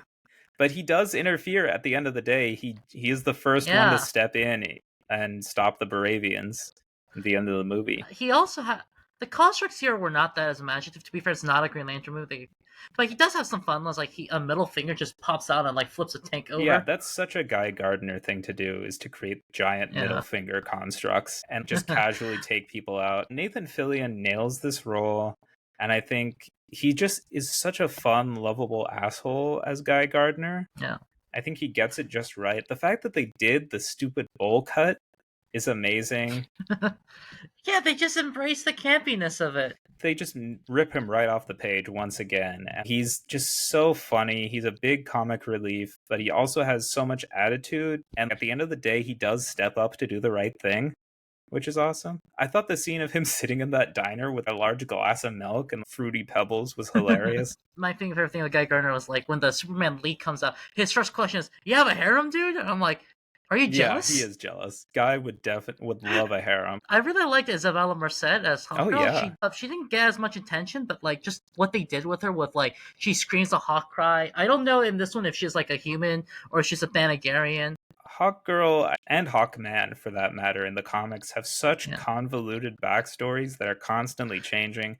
I can't keep but up with them, so who knows what this version of the character is. to be fair with Hawkgirl and Hawkman, they embrace the convolutedness at a certain point. They just say it's all canon. Yeah, It's because all they've lived so reincarnations. many lives and been reincarnated. Yeah. But she's very cool. Yeah, like you said, she Yeah. doesn't get a lot of attention and screen time. I hope she does get hmm more going forward. I thought Isabella Merced was great casting as Hawkgirl. There's no way they don't give her more screen time. She's a young Yeah, actress. She's already doing interviews about Hawkgirl and what she wants to do for the future. I think I showed you this one, but she says she wants to do the Justice League TV show thing where she and Jon Stewart Green Lantern hook and up. I But dig it. Yeah, I'm down for that. it's also crazy because Hawkgirl is like much younger than both of us, which is insane. I don't want to think about it. Yeah, Tom Holland was at least a year older than us, but now like we're getting superheroes that are younger than us. I don't And Jon want to Stewart, talk I about it. always okay. Anyways, aside the fact that we are aging and the inevitability Getting of closer to time death. is like catching up to us, I thought Hawkgirl was also a lot darker than the others because she straight up murders the leader of Baravia. Yeah, but it's kind of like the solid JJ thing where they go like, "Hey man, you carry a mace and a sword to battle. Is the reason you have no villains is because they're dead." Yeah. No, but she has like a scream like a hawk. It's like barely human, and then also her wings fold up, which is cool. Yeah. When we see her outside of combat, she's just in costume, and you can't see the wings, which is interesting. Kind of like the Legends of Tomorrow TV show where they fold up. Yeah, and I will say this is a massive improvement over Hawkgirl in Legends of Tomorrow. Yeah. I will say you don't like her Legends? there's a reason they wrote the Hawk characters out of Legends of Tomorrow after the first season. There was too much think drama. they were that bad. Isn't the whole point about them was that it was about drama? Yeah, and it didn't fit into the vibe of Legends of Tomorrow. Because I feel like True. This is my tangent on Legends of Tomorrow. I love Legends of Tomorrow, especially seasons 2 and 3, because that's when they realized by the second season that we should just have fun with this show and just kind of dick around time traveling with this band of misfits and outcasts. Let's not try to make it too serious or add too much drama. Let's just have a good time. Oh, I loved it once it got too crazy. When sometimes you realize you have a stupid show and it can't be serious, just embrace the campiness of it and have fun. Let the actors have Exactly. fun. And I feel like the Hawk people were not it for that. There was way too much drama, and it was all this forced romance bullshit that the CW loves. Yeah. And it was wasted potential because Hawkgirl and Hawkman are both very cool characters, and they didn't do anything good with them. But I love Hawkgirl in this movie. I am excited to see if there's a Hawkman. Yeah. I like the relationship between Hawkgirl and Green Lantern, the TV show, but I'm like, hey, if Hawkman exists, it's like, well, I have Mr. Robot and this person when you have also Mrs. Robot. What's the point of Mrs. Robot? And therein lies the drama. Exactly. I don't know. Maybe there'll be a Hawkman. Like, I'm excited to see. Yeah, well, Yeah. you can tell You that know, James Gunn, as he takes the creative reins of the DC universe, is going to flesh it out more and expand this world yeah. and introduce new characters. And so there's a distinct possibility Hawkman will show up at some point in the future. The fun thing about this Hawk Girl though is, I like the screaming. She does that the scream, this Hawk scream as she just kills a person. She actually kills a world leader, which is totally illegal. But also, there's a scene where they fight this giant turtle Bowser thing that breathes fire. Brad Gardner's like blasting it with his energy beams. Mr. Terrific studying, and he goes like, "Hawk Girl, go for its eyes." And she goes for its eyes, and her leg or her mace gets stuck in the eyelid because it Yeah, blinks. that was nasty. And you could even see the reaction of the civilians in the movie being like, oh, Yeah, and she's like screaming in terror because, like, yeah, that's fair. yeah. This is the worst way to die. Yeah, I thought the scream that she does was a little goofy for my Come taste. on, it's Like, it's goofy and fun. It's goofy, but it works. yeah, there's some things where I'm like, I don't know, the zoom in on her face when she's flying towards the soldiers at the end with the scream was like, this is kind of ridiculous, but whatever. Come on, it's fun. It's funny. It It works. works. Yeah, I'll give it a. It was a little too much for me personally, but it's not that big of a deal. Yeah, But the whole group, this Justice Gang, is really cool, I think, because it feels a lot like the Justice League International from the comics, yeah, which is just a ragtag group of B-listers that don't really get along, but somehow manage to work together. That's what this felt like, and they were very much a yeah, work in progress, like the Justice League International. And just like yeah. the Justice League International, they're sponsored by Maxwell Lord as well. So Isn't he a Batman villain? well, he becomes a villain later. The interesting thing about Maxwell Lord is that he was actually not a bad guy in the first place. In the original Justice League International run, he's actually a pretty decent guy. But then later on in like the 2000s, in the lead up to Infinite Crisis and everything, he becomes a pretty bad guy through all Hmm. sorts of comic book shenanigans that I don't remember super well. And then Wonder Woman murders him. So Isn't he the villain of Wonder Woman 2? yes, yeah, Pedro Pascal plays him. Yeah. Oh, that's a wasted role for Pedro I know, Pascal, it's man. crazy. Wonder Yeah, Woman 1984 was bad. And a yeah. wild ride. Um, I will say, Guy Gardner is a B-list. Green Lantern not necessarily a B-list. Hawkgirl's interesting because like Justice League has like a very rotatable roster as long as you keep Flash, Wonder Woman, Batman, and Hmm. Superman. I guess for Green Lantern, you can rotate who the Green Lantern But I is. mean, in the original Justice League International run too, it's like, all right, if you're gonna pick any of the human Green Lanterns, I'd say Guy Gardner is like, okay, so we're going for B list here. I Yeah, love because Guy the other Green Gardner. Lanterns don't like him. Yeah, the other Green Lanterns don't like him. And when you think Green Lantern, the first two that come to mind probably are going to be Hal Jordan or John Stewart. Those are going to be the Yeah, ones. And yeah. like my personal favorite, if we're just getting into Green Lantern opinions, I'll say is Kyle Rayner. But Oh, he's a good yeah, one. he's fantastic. Like my favorite for sure. I love the others, but Guy My favorite is Gardner is Jessica going to be Cruz. B list. I'll take mine's Jessica Cruz. Jessica Cruz is great. I love Jessica Yeah. Cruz. But I was gonna say Hawkgirl though is she alternates between A list or B list. Sometimes she's the more dominant of the Hawk characters, not just of the relationship, but in terms of like in comics, whether like who appears more. Well, I think a lot of that came from her role in the Justice League cartoon in the DC animated universe Yeah, because they made her a founding member of the a Justice funny League member. instead of Aquaman in that version. And so I Yeah. think that really elevated her role just in the DC universe and the DC mythos. All of a sudden, Hawkgirl has been pushed in the forefront of the public consciousness. It's the same way Oh that, yeah. like, John Stewart became the Green Lantern that was a founder of the Justice League in the cartoon, and John Stewart's Hmm. role in the cartoon made him that much more popular in pop culture than Yeah. everyone. When they think of Green Lantern, they'll think of John Stewart. A lot of people will, Oh yeah. especially if they grew up with the Justice League cartoon. Yeah. But that's what I like is that the Justice League has such a rotating cast. Mm-hmm. As long as you keep some of the founding members originally. Yeah, totally. Yeah. Like, because I think after Justice League the TV show, Aquaman has never been a founding member, except maybe New 52. Yeah, I mean, Aquaman has stayed a founding member in the comics for sure. Yeah. Oh, and the movie, I forgot. Yeah, and in the movie for sure. But none of the other animated stuff ever again. He's never a founding member in any of the animated stuff Yeah, now. I think in the Justice League War movie, they replace him with Shazam. Yeah. So yeah. Because Shazam became a founding member in New 52 at the time, I think. No, it was Cyborg. Ah, Cyborg replaced Martian Manhunter. back to the movie, I think then we round out the Justice Gang with the introduction of Metamorpho. I kind of forgot about him. I love Metamorpho, so I was so Yeah. excited when he was brought into the movie. Hmm. His role was also great because that's another instance of Superman inspiring good in other people. And I think after Metamorpho saw that game of roulette where Luthor just killed an innocent man to get at Yeah. Superman, Metamorpho made a deal. He was like, "Will you save my son if I help you get free?" And Superman does. And that's a crazy scene where Superman gets in a fight with all of Luthor's guys, holding a baby the whole time. I know. Superman, like, it's hard to see, like, oh, what are the consequences of him losing. In this one, like, he's like jumping and trying to grab the baby so it doesn't get hurt this whole Yeah. time, and is falling into this river that like slowly disintegrates you, and is trying to keep the baby away from the water. Yeah, I mean, it was really cool. I felt very nervous, but at the same time, I was like, Superman's such a good hero that he can fight with a baby in his hands and still protect the baby. That's awesome. Yeah.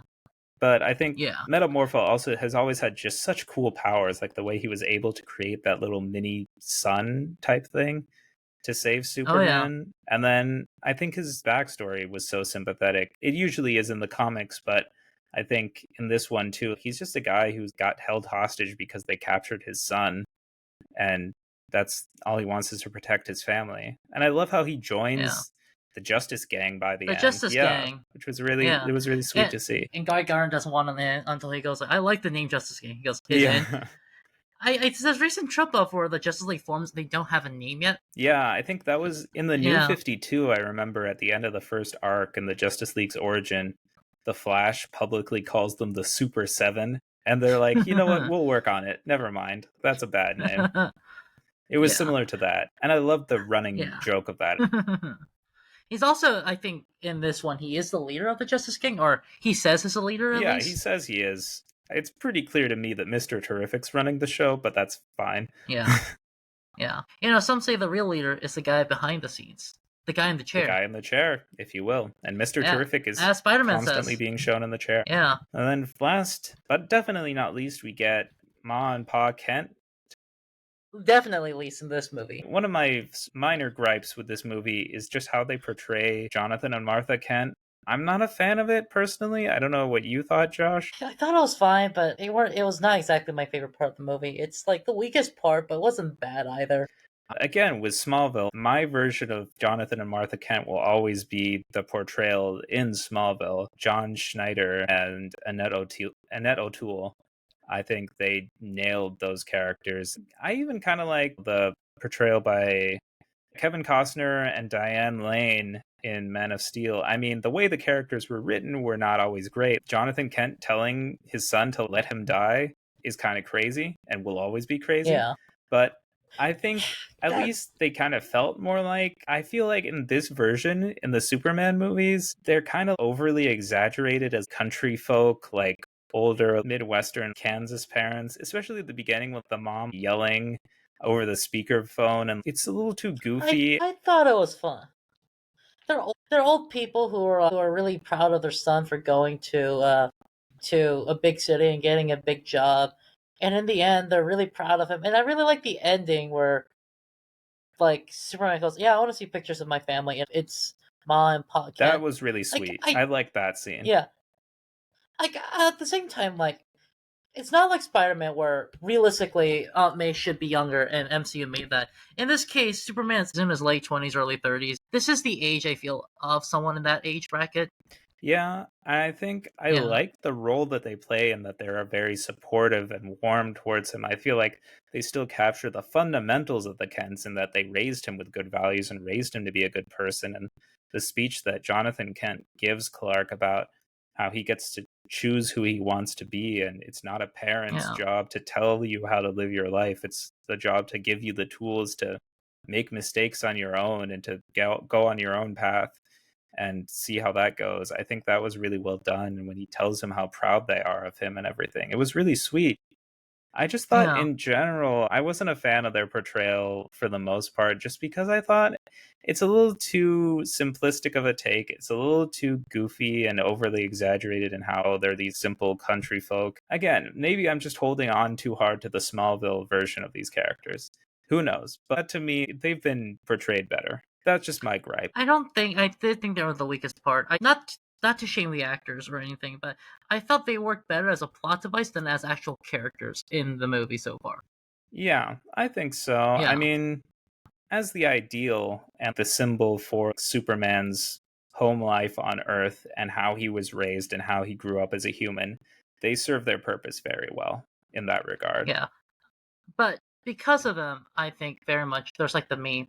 It's from I think it's from the New 52 where Wonder Woman throws her lasso of truth at Batman and Superman. She goes like, "Who are you?" Batman goes, "I'm Batman." Yeah. But Superman goes, "I'm Clark Kent," and I'm like, well, with this movie, you could definitely see him because of Ma and Pop Kent's influence. He is Clark Kent. But Well, the way that scene goes actually is they have the lasso and they're all holding on to it and they say who they are, and Wonder Woman's like, I'm Diana, daughter of Hippolyta, princess of Themyscira. And Superman yeah, goes, I'm Clark Kent, Kal-El. So he holds on to both of those identities, which are important to him, both his Kryptonian yeah. heritage and also his upbringing on Earth. Those are both, I would say, equally important to him. And then Batman just says, Batman, like, because he's like, I'm Batman, man. Like, I don't know what else to tell you. I'll be honest, if I heard that, I'm like, Batman, you gotta get a life. You're a loser. I think even in that scene, Clark's like, really? Come on, like, what? Can you just Deep down, man. Deep down, you think of yourself as Batman. like Really? you're also Bruce Wayne. I think that was when they were slowly transitioning Batman from being like this edgy thing back into being Bruce Wayne in the comics, where they're reestablishing that he has like this really rich home life too. Finally, Yeah.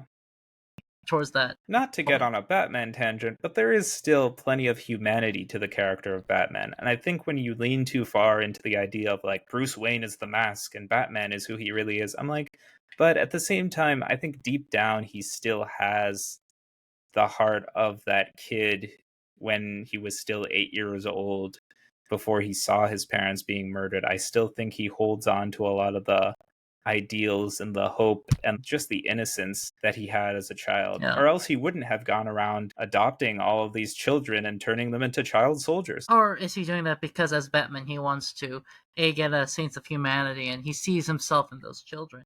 Also, Batman, by the way, is in this universe because of Creature Commandos. We know we have Batman in his blue uniform. Well, I didn't even see Creature Commandos, but now I got to check that out. Oh, I It's apologize. fine. Yeah, but Creature Commandos is canon to this universe because with Amanda Waller, Rick Flag Sr. is the same actor in Creature Commandos.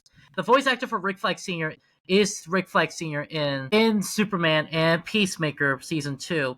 And we know from an episode that Batman does exist in Creature Commandos and hence this universe because it turns out he brought in some of the people Mhm. to Bel Rev for Amanda Waller. All right, all right. Yeah. So Superman, Batman. When we get to see who the Batman is for this Oh, universe? I'm sure we'll see soon enough because it's already confirmed there's gonna be a DC universe Batman. In this cinematic universe, there will be a movie about Batman and Robin. I wish they just used Robert Pattinson in this one. Just say it's Robert Pattinson or the same Batman, his older, whatever. I don't know. I love the Batman and I love Robert Pattinson's portrayal. I don't think it fits in this universe. I feel it can. Edgy Batman works in the context of a lighter sense DC universe because Gotham is edgy, nowhere else is ultra edgy, and Batman occasionally leaves Gotham on a business trip. I don't see that version of the character though bouncing off of other members of the Justice League like Superman or Wonder Woman though. It's because he needs time to lighten up. He needs time to lighten up. Maybe. But I think it's probably the right call that they're making that an Elseworld story and they'll introduce a different Batman. But no, I'm sick of why does DC always do these Elseworld stories? Like Marvel doesn't do this. No one else does these weird one-offs. Just saying. Marvel does Okay, What well If. Marvel's just doing. Okay, well that's the thing. Like, what if it's different?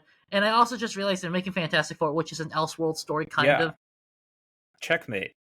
Okay, but like even Fantastic Four plugs in it. Just say Robert Pattinson takes place like before, and now like we're gonna get an older, lighter Batman because even that Batman's like moving towards being more lighter edge towards the end of that movie. I don't know what to tell you, man. It's not happening.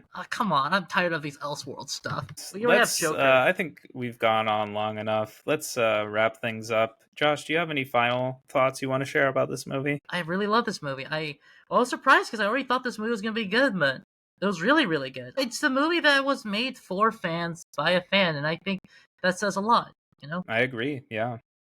No, I Yeah. thought it was spot on. I think it's everything that a Superman fan would want out of a Superman movie and more. I think it's honestly, I believe it would change a lot of people's minds about Superman who weren't previously Superman fans. Yeah. This gives you everything you love about the character and every essential factor of Superman jammed into this movie. It's a very well done Superman tale while at the same time kind of establishing a new DC cinematic universe in a way that's very fun and colorful and enjoyable and just something that you want to see more of. It embraces the camp, and I think it's been a while since we've seen a Superman movie do that. I think the last time was Christopher Reeves when we saw a Superman movie that just embraced it. I think so. Yeah, I agree. Oh, unless you count Superman Returns, which is, a little... Yeah. Like, Yeah. Brandon Routh was definitely robbed, but, like, that movie was meh. I've heard Superman Returns as basically a glorified fan film with too much money. I agree. And, like, especially with Bryan Singer directing and Kevin Spacey as Lex Luthor, the movie leaves a bad taste in the mouth. It's pretty icky. The two things I remember from that movie is when they shoot Superman in the eye and the bullet crumples up, and the scene where the dogs, it's real, the dogs ate each other. Yeah. I don't think there's much else you need to remember. Yeah. Yeah, that concludes our thoughts on Superman. Josh, where can our listeners contact us if they want to email us? As always, it'll be on ultimatecomicspodcast@gmail.com. Comics is plural, podcast is singular. ultimatecomicspodcast@gmail.com. That is right. You can also follow us on Instagram at Ultimate Comics Podcast, on TikTok, and on YouTube, all at Ultimate Comics Podcast. Like our videos, our reels, our TikToks, our images we post from the comics we read, and images we'll be posting about the Superman movie and related comics. Tell us your thoughts, what you think, what you like, what you don't like about the movies, the comics, our show, pretty much anything. We love interacting with all of our listeners. Next time we'll be back and we will actually continue with Ultimate Marvel, Ultimate Fantastic Four, number 13 through 20. It'll come just in time for the movie, actually. Yeah, oh my gosh, that's crazy. I know. It's a great coincidence. What a happy little coincidence. And then we'll review the movie. Yeah. Oh, the movie. I'm excited for the movie. Yeah, me too, man. Vanessa Kirby, Pedro Pascal, Julia Garner, Robert Downey Jr. I don't think he's going to be there till Doomsday. I think he's going to be there in the end, I bet. But anyways, that's it for this episode. So take care, everyone, and make mine Ultimate Marvel, or DC. Haha. Oh. Bye for real.